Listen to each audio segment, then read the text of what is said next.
రోజూ రాత్రి ఇంటి బయట వీధి కుక్కలు గట్టిగా అరుస్తుండేవి. విసిగిపోయిన ఇంటి యజమాని ఏం జరుగుతుందో తెలుసుకోవడానికి ఇంటి బయట సీసీటీవీ కెమెరా పెట్టాడు. మరుసటి రోజు ఉదయం ఫుటేజ్ చూసి అతను షాక్ అయ్యాడు. ఎందుకంటే ఇంటి ముందు కట్టేసిన ఆవు దగ్గరికి ఒక చిరుత వస్తోంది. కానీ అది ఆవును దాడి చేయలేదు. ఆవుతో కాసేపు సరదాగా ఆడుకుంది. ఇది చూసిన యజమాని ఆ ఆవు పాత యజమానిని కలిసి నిజం తెలుసుకున్నాడు.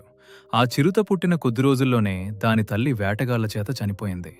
అప్పుడు ఆ చిరుత వయసు కేవలం 20 రోజులు మాత్రమే. ఆ సమయంలో ఈ ఆవే తన పాలతో ఆ చిరుతను పెంచింది. సొంత బిడ్డలా చూసుకుంది.